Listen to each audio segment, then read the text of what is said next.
Assalamualaikum warahmatullahi wabarakatuh. Waalaikumsalam warahmatullahi wabarakatuh. Bagaimana kabar Babe? Sehat? Alhamdulillah.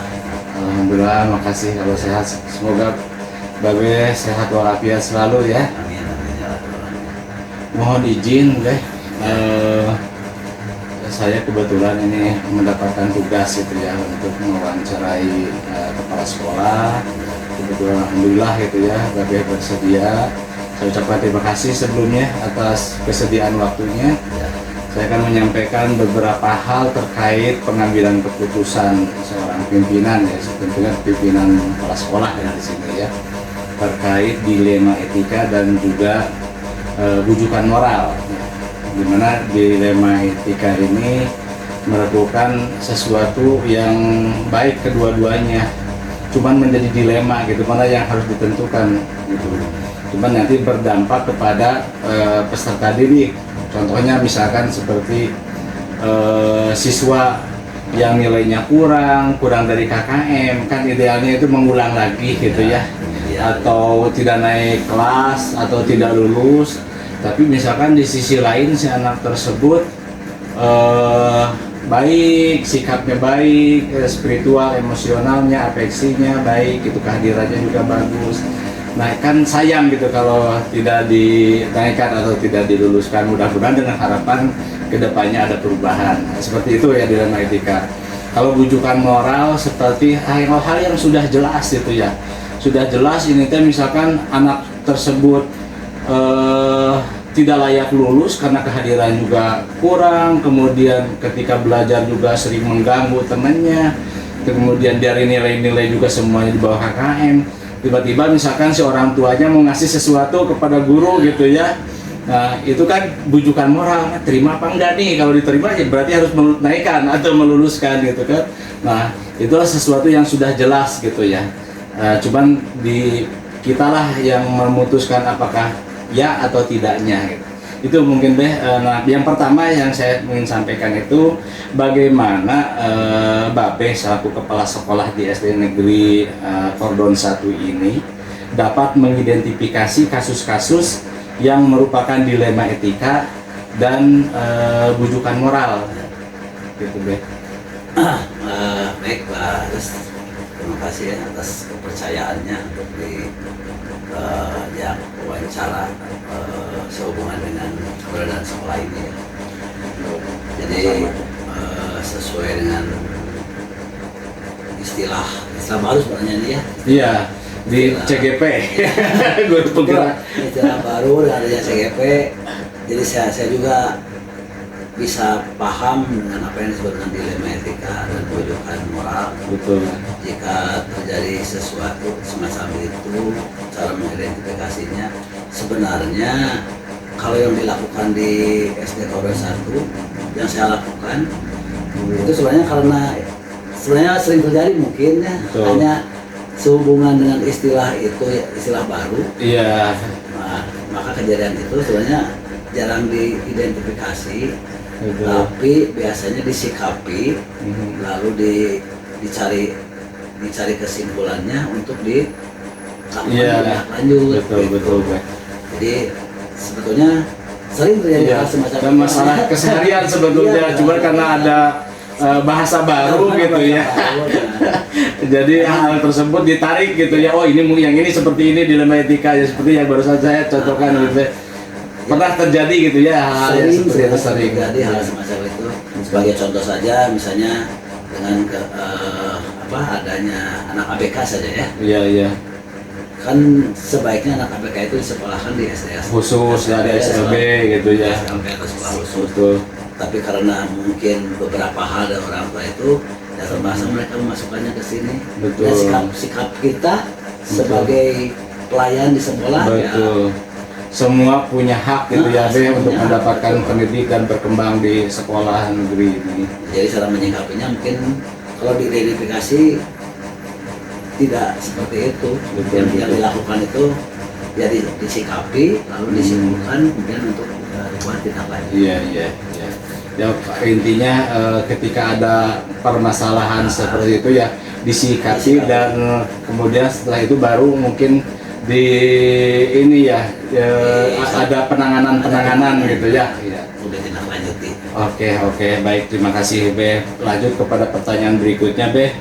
Nah, bagaimana Babe selaku kepala sekolah ini menjalankan pengambilan keputusan di sekolah, terutama untuk kasus-kasus di mana ada dua kepentingan yang sama-sama benar atau sama-sama mengandung nilai-nilai kebajikan gitu Be. Nah, bagaimana gitu cara menjalankan pengambilan keputusannya ketika dihadapkan dengan kedua hal yang sama-sama gitu, ini tuh benar juga gitu dan mengandung nilai-nilai kebajikan gitu. Jadi sebenarnya bagi pimpinan di sekolah atau guru juga ya, pimpinan di kelas, dengan adanya hal semacam itu ada dilema ya. Dilema itu ya enggak gitu. Dihadapkan dengan dua pilihan gitu. Pilihan yang sama-sama benar gitu. Betul, sama-sama benar dan ada nilai-nilai kebajikan dua-duanya juga gitu. Istilah peribahasa mah apa? Ibarat makan buah si malakama. Iya, maju kena mundur kena. Tapi enggak, ini mah positif dua-duanya juga insya Allah gitu Be. Tadi pertanyaannya gini Be. Bagaimana Babe menjalankan pengambilan keputusan di sekolah ini gitu, terutama kasus-kasus yang mengandung dua kepentingan yang sama dan sama-sama mengandung nilai-nilai kebajikan. Nah, kalau hal semacam itu saya pribadi tidak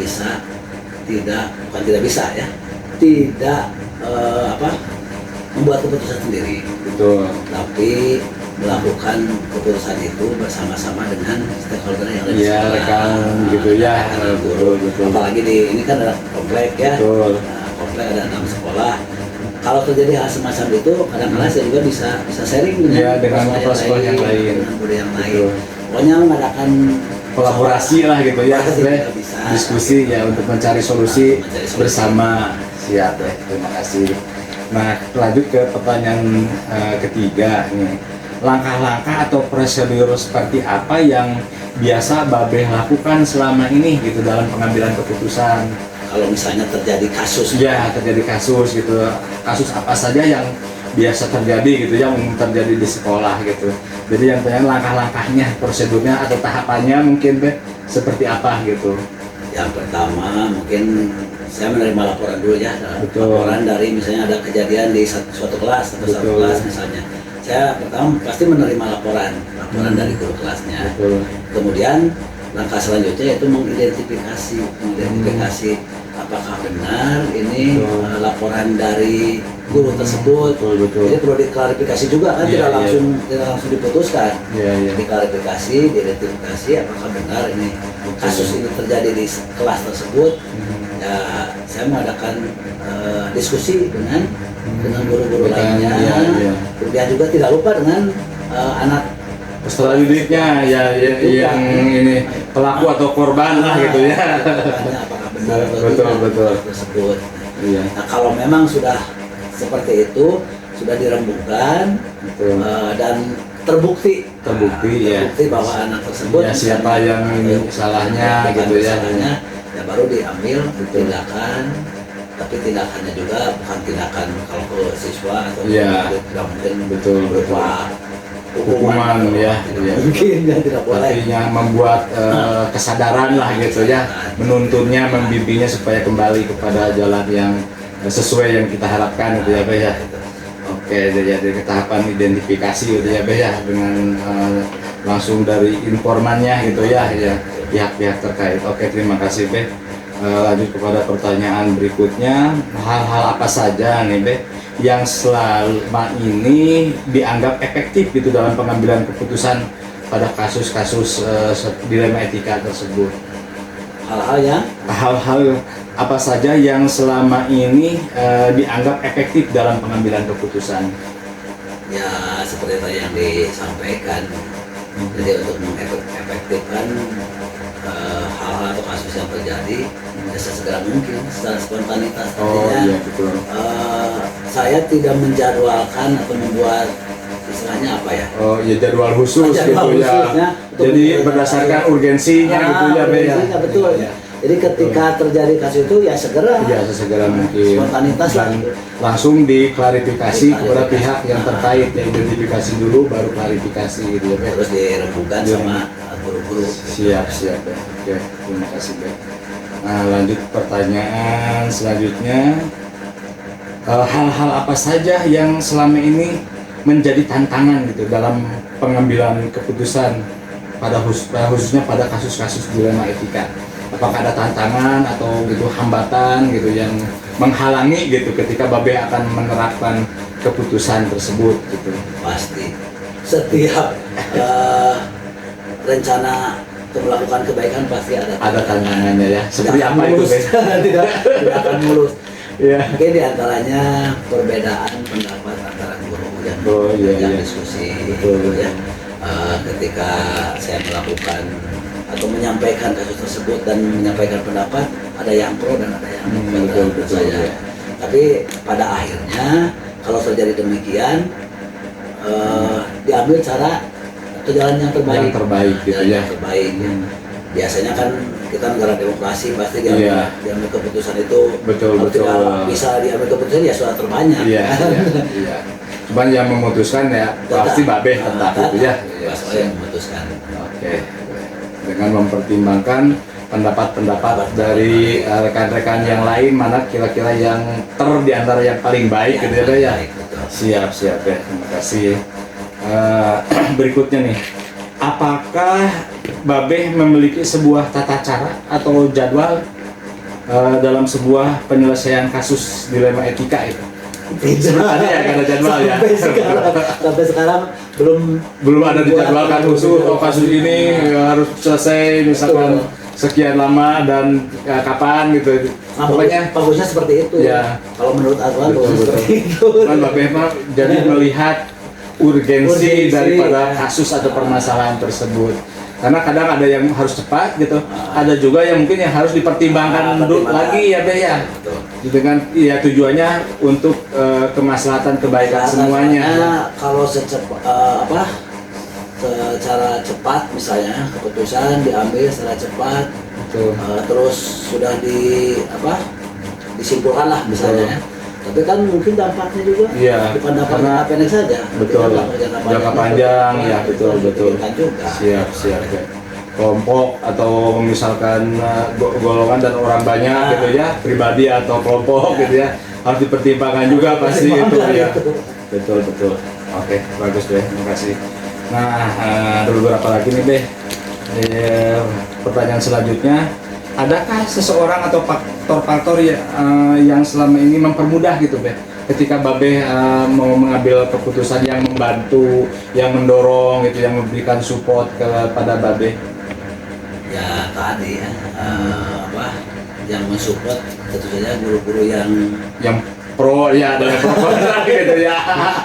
Ada tantangan. di sekolah itu Kebalikan dari tantangan berarti ini Be ya. ada yang pro, ada yang kontra. Iya, iya. Gitu. Jadi yang mendukung ya guru-guru yang mendukung. Ya, betul, betul. Ya mungkin itu pun bagaimana cara pandang mereka Be, kita nggak bisa menyamakan semua harus sama juga kan ya. Dan ini memang sunatullah, di mana-mana juga ada pasti itu. ada perbedaan. Siap, siap. Tidak boleh seragam. Betul. Hanya biasanya kan ada yang lebih banyak. Betul, Apa yang kontra. Karena ya tentu saja kita kan harus punya identitas juga ya Be, Betul. untuk kepentingan bersama gitu kan. Meskipun di dalamnya ya ada pro kontra, sebagian kecil yang kontra, kebanyakan yang pro, ya tentu kita ambil yang pro nya ya. Siap siap deh. Berpikir think positif aja. Iya, iya. Tidak mendukung. Betul, betul. Ya, karena itu mungkin ya dari cara pandangnya itu yang berbeda, sudut pandangnya. Ini yang terakhir deh, satu lagi nih pertanyaan dari semua hal yang barusan udah Babe sampaikan gitu ya. Nah, pembelajaran apa yang dapat Babe petik itu dari pengalaman mengambil keputusan, khususnya dia pada masalah dilema etika itu. Hikmahnya mungkin lah gitu. Hikmah atau pembelajaran yang bisa diambil dari adanya kasus atau dilema etika dan tadi rujukan moral tadi. Iya. Sebenarnya buat refleksi lah. Betul. Refleksi diri Babe pribadi terhadap tugas yang sudah dijalankan, apakah kepemimpinan kita di sekolah ini sudah benar atau Betul, belum. betul. Ya, ya. Itu direfleksi, dianalisis, oh benar geningan, kalau bahasa Sunda mah, oh benar geningan, kita udah salah kurang sampai terjadi demikian. Betul, Karena memang kurang kontrol kan. Betul, Kadang betul. Bapak juga sangat jarang, bukan sangat jarang lah, jarang masuk ke kelas mengontrol bagaimana Betul, situasi betul. pembelajaran di tiap kelas. Paling hanya 6 bulan sekali ketika melakukan Betul. supervisi. Iya, gitu. supervisi akademik ya. Jadi kalau Ya. sering terjadi hal-hal yang demikian itu refleksi diri. Berarti betul saya yang kurang. Gitu Ya, Kurang. ya, mungkin nanti mah kedepannya ya evaluasi ya harus diprogramkan apa per 3 bulan gitu ya, mid test atau ini. Iya, siap deh. Jadi insya Allah lah semuanya apapun keputusan itu yang sudah Babe putuskan gitu ya, memberikan dampak yang positif gitu untuk SD Negeri 1 Negeri Dukabron 1 ini. Dan alhamdulillah saya melihat ini luar biasa gitu prestasinya juga, pialanya Beh beut pisan. Biasa di luar. Alhamdulillah, semoga Babe berkah ya di sini ya. Babe sehat selalu dan senantiasa Allah memudahkan segala urusan Babe. Terima kasih banyak atas waktunya. Mohon maaf sekali saya mengganggu waktu Babe ya, meskipun di tengah-tengah kesibukan Babe menyempatkan waktu bagi saya untuk berdiskusi terkait dengan masalah dilema etika dan rujukan moral ini. Terima kasih sudah membantu kami gitu dalam pendidikan CGP ini. Ya, saya juga terima kasih ya, terima kasih para Pak Bos dengan tugas ini. Justru dengan adanya istilah baru dan memang sering terjadi gitu ya, baru tahu ada istilah ini, itu bisa membuka mata dan hati pikiran Babenya sehingga kedepannya mungkin dengan terjadinya hal semacam ini akan introspeksi, refleksi dan evaluasi diri lah. Iya, alhamdulillah deh. Semoga memberikan manfaat juga ya buat kita semua. Tapi juga jangan lupa ya, mendoakan semoga Pak Agus sukses. Amin, amin, amin, amin ya Allah ya Rabbal Pendidikan Alamin. ini, Amin. di CGP ini, dan karirnya makin menanjak. Amin, amin, amin. Terima kasih Babe doanya. Doa dari kesepuhan ini. Kesepuhan. Insya Allah. Atur dulu. Dengan Udah. Assalamualaikum. Ya, terima kasih Babe sekali lagi atas waktunya dan kesempatannya. Semoga Babe selalu diberikan kesehatan dan juga keberkahan. Terima kasih. Assalamualaikum warahmatullahi wabarakatuh. Waalaikumsalam warahmatullahi.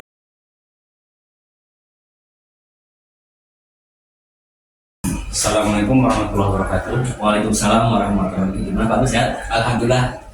Wilujeng siap, ya, Pak Kepala, ya. Mohon izin waktunya Pak Kepala, Ya. Saya mengganggu waktunya Pak Kepala di sini. Mudah-mudahan kita selalu sehat. Amin ya Rabbal alamin. Ini ada beberapa hal yang mau saya tanyakan terkait pengambilan keputusan di SMP IT Bakti Asih ya, yang dipimpin oleh Bapak ya, terkait masalah-masalah dilema etika, kemudian juga bujukan moral gitu ya. Nah, yang pertama saya ingin tanyakan itu terkait bagaimana Bapak dapat mengidentifikasi antara dilema etika dengan bujukan moral. Ketika ditanya mengenai dilema etika itu memang suatu perbuatan yang memang betul dua-duanya, tetapi ada bertentangan. Sehingga dilema etika itu kita kadang memang sulit untuk mengambil keputusan langkah yang tepatnya. Sehingga ketika mengambil keputusan itu, saya tentunya ada beberapa analisis, kemudian ada beberapa masukan dari Bapak Ibu Guru terkait dengan bagaimana pengambilan keputusan yang saya akan lakukan dan mengatasi masalah-masalah tersebut.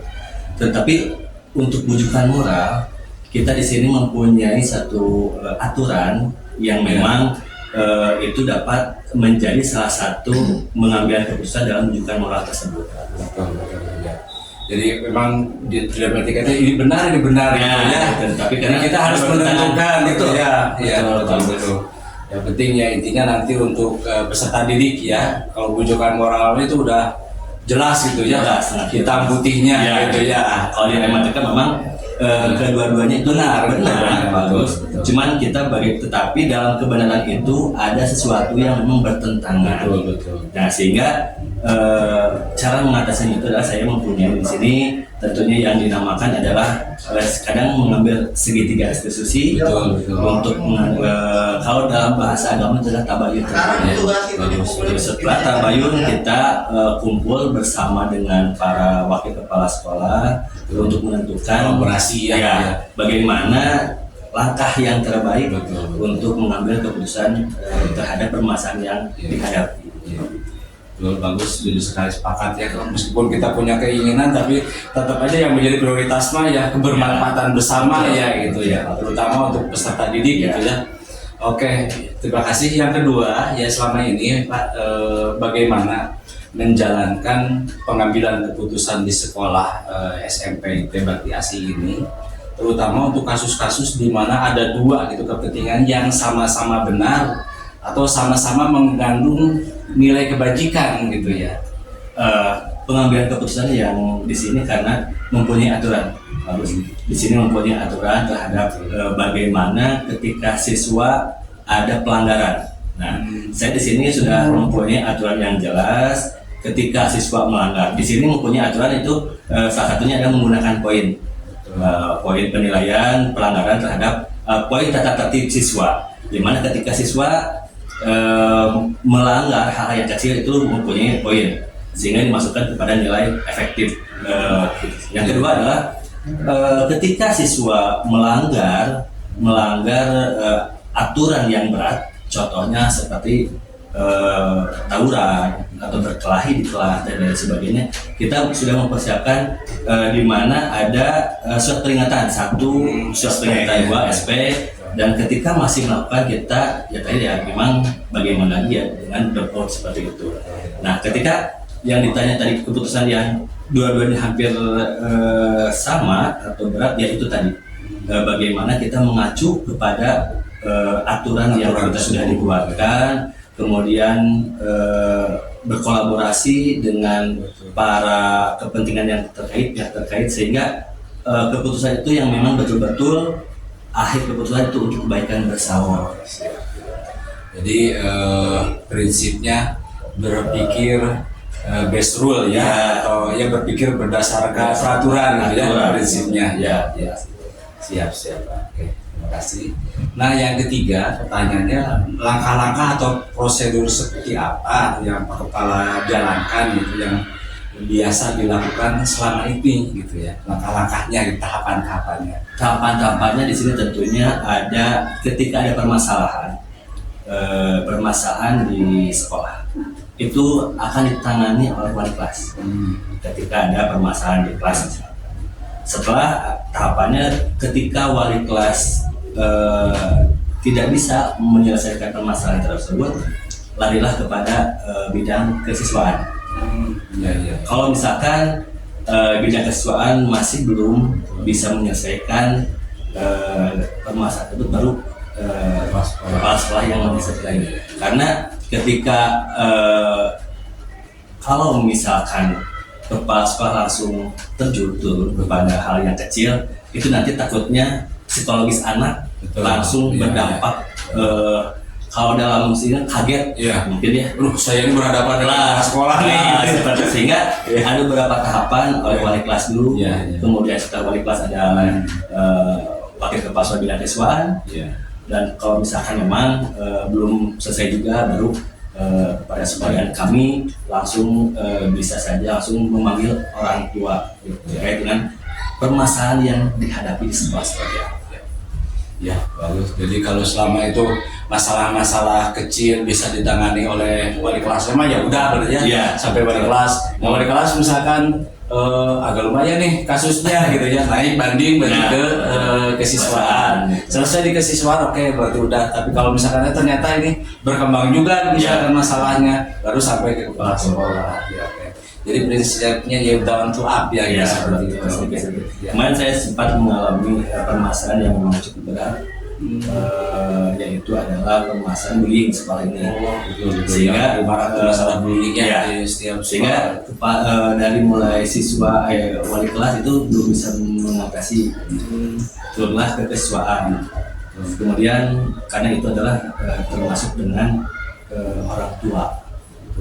Nah, setelah kemudian pada saya ada laporan, sehingga saya mengambil tindakan-tindakan yang memang meminta bantuan dari pihak keamanan bahkan seperti itu. Ya. Sehingga apa yang terjadi, alhamdulillah dengan bantuan dari pihak keamanan setempat, alhamdulillah semuanya selesai ketika diselesaikan dengan musyawarah gitu, dan ada kesepakatan. Nah itu seperti yang kasus ini adalah dilema etika juga bagus, di mana siswa ini menganggap saya benar, kemudian korban saya tidak melakukan, benar juga. Nah di situ bagaimana kita mengatasinya dengan adanya kolaborasi dari semua pihak. Kemudian segitiga institusi yang saya dengan posisi kontrol ini manajer manajer, sehingga alhamdulillah dengan adanya itu selesai permasalahan dan berdampak juga pada siswa. Artinya dengan adanya penyelesaian itu dari pihak aparat, melibatkan keamanan, keamanan, siswa sekarang alhamdulillah saya pantau sampai dengan saat ini, dan mudah-mudahan untuk seterusnya aman, tidak ada kasus yang seperti itu terjadi. Amin. Memang setiap permasalahan itu setiap instansi pasti ya memiliki masalah gitu. Cuman mungkin dari bobotnya yang beda gitu ya. Dan memang setiap permasalahan juga kalau seandainya kita tidak bisa gitu, perlu ada pihak terkait yang dilibatkan itu dengan menjalankan nilai-nilai kolaborasi ya gitu. Bagus ya. Memang intinya semuanya untuk kepentingan peserta didik kita ya. Dilemanya emang ini semuanya juga anak-anak kita gitu ya, punya hak untuk belajar, untuk berkembang di sekolah ini gitu ya. Karena stakeholder dari sekolah adalah peserta didik. Iya, betul. Ya bagus. Baik, ini pertanyaan selanjutnya Pak Kepala, yang hendak ditanyakan itu hal-hal apa saja yang selama ini Pak Kepala anggap efektif dalam pengambilan keputusan, khususnya pada kasus-kasus dilema etika. Yang saya pegang utamanya adalah peraturan sekolah. Itu yang sangat efektif bagi saya dalam pengambilan keputusan, di mana ketika kita mengambil keputusan itu berdasarkan apa, tapi dengan adanya aturan yang jelas yang disepakati ketika siswa masuk ke sekolah ini, dengan sepakat pernyataan siswa yang ditanya oleh siswa dan orang tua, atau ini itu yang paling efektif bagi saya dalam mengambil keputusan. Sehingga jelas saya ketika mengambil keputusan A, B, dan C itu berdasarkan aturan yang berlaku di sekolah. Oke, ya harus ada ininya ya, setiap instansi itu punya aturan, kemudian kesepakatan, kayak kesepakatan kelas, kalau di kelas ya keyakinan kelas gitu. Dan sekolah pun punya tata tertib satu aturan khusus yang ini memang harus disosialisasikan gitu ya pada peserta didik, dan disertai juga dengan contoh-contoh ya gitu ya para guru-gurunya. Oke, pertanyaan yang berikutnya nih Pak Kepala, hal-hal apa saja yang selama ini merupakan tantangan dalam pengambilan keputusan, khususnya pada kasus-kasus dilema etika? Tantangan pada saat ini yang berat itu adalah bagaimana kita mengambil keputusan yang tepat, sehingga keputusan ini adalah memberikan juga treatment yang tepat kepada siswa. Siswa ketika kita mengambil keputusan A, kita juga tidak boleh menyudutkan siswa itu sendiri, sehingga ketika keputusan yang kita ambil itu tepat dan tidak merendahkan siswa. Oleh karena itu, keputusan yang tepat itu diambil dari beberapa informasi yang jelas. Saya mengambil informasi dari wali kelas, kemudian dari wakil kepala sekolah, dan mungkin dari siswa, teman siswa. Itu yang jelas, sehingga ketika informasi itu jelas, pengambilan keputusan tepat, sehingga siswa pun juga tidak bisa mengelak dengan keputusan yang diambil yang saya putuskan. Karena dilema etika itu adalah tadi suatu hal yang benar-benar betul tapi bertentangan. Betul, betul. Ya. Jadi memang kita harus mendapat informasi dulu yang kredibel dan akurat, gitu ya, dari pihak-pihak yang terkait. Gitu ya. Oke. Sepakat, Pak Kepala. Jadi memang inilah yang menjadi dilema itu. Kita ketika ada anak yang salah ya harus menjalankan disiplin gitu. Tapi di sisi lain kita pun jangan sampai terus menyudutkan gitu. Kalau bisa kita memang memotivasi kembali gitu, membuat sadar bahwa hal tersebut salah gitu kan. Intinya dengan konsep menghamba pada anak atau menuntun menuntun peserta didik ya. Sehingga dapat siswa juga mempunyai prinsip belajar dari sebuah kesalahan. Betul, betul ya. Oke. Kesadaran diri akhirnya dapat oleh siswa tersebut. Oke, pertanyaan selanjutnya Pak Kepala, apakah Pak Kepala memiliki sebuah tata cara atau jadwal tertentu dalam sebuah penyelesaian kasus dilema etika, atau apakah Pak Kepala langsung menyelesaikan di tempat atau memiliki sebuah jadwal untuk menyelesaikannya? Ketika melihat permasalahan itu kita melihat beberapa atau urgensi dari permasalahan tersebut. Saya ketika ada permasalahan yang memang bisa diselesaikan pada saat itu, saya langsung menyelesaikan. Tapi ketika ada permasalahan yang memang butuh pertimbangan yang luar biasa, ya saya bukan menunda ya, tetapi mempunyai beberapa waktu untuk menyelesaikannya itu. Artinya ketika ada permasalahan yang berat, saya harus mempunyai informasi sebagai fakta dan bukti untuk menyelesaikan atau membuat keputusan berdasarkan fakta-fakta yang ada. Nah, jadi intinya adalah tergantung beberapa urgensi permasalahan yang dihadapi. Iya, melihat dulu urgensi daripada permasalahan tersebut. Ya. Memang bukan menunda tapi mempertimbangkan supaya keputusan kita itu betul-betul akurat dan pas dan bisa bermanfaat untuk semua komponen. Ya. Oke, sepakat. Yang selanjutnya ada beberapa pertanyaan lagi nih. Adakah seseorang atau faktor-faktor yang selama ini mempermudah atau membantu Pak Kepala dalam pengambilan keputusan, khususnya pada keputusan-keputusan dilema etika? Itu adalah yang membantu saya adalah para wakil kepala sekolah. Di sini saya mempunyai 5 wakil kepala sekolah, di antaranya adalah bidang kurikulum, bidang kesiswaan, bidang humas, bidang keuangan, dan tata usaha. Tapi yang terjun kepada siswa itu ada 3 bidang, di antaranya ada humas, kesiswaan, dan kurikulum. Mereka lah yang sangat membantu saya dalam memberikan informasi-informasi untuk dasar dari sebuah keputusan. Karena memang mereka yang terjun langsung mengajar kepada siswa, kemudian dan memberikan informasi atau bukti ketika ada permasalahan, Pak ini, sehingga saya mengambil dasar keputusan itu berdasarkan informasi dan bukti yang ada, sehingga keputusan itu adalah terbaik untuk semua warga atau yang terkait dengan permasalahan tersebut. Memang kita menggali informasi itu ya dari para wakil dari setiap divisi gitu yang langsung mereka itu bersentuhan dengan peserta didik gitu ya. Oke, bagus Pak Kepala. Kemudian yang terakhir ini, yang terakhir pertanyaan terakhir, dari semua hal yang telah disampaikan barusan oleh Pak Kepala, pembelajaran apa yang dapat Pak Kepala petik itu dari pengalaman dalam mengambil keputusan dilema etika? Pembelajaran gitu ya dari pembelajaran bahwa setiap keputusan ini adalah ada hikmahnya. Baik kita mengambil keputusan yang mungkin memberatkan seseorang, ataupun yang memang memberatkan seseorang, atau memang sama-sama tidak tidak enak gitu. Tapi keputusan adalah harus dibuat, harus diputuskan.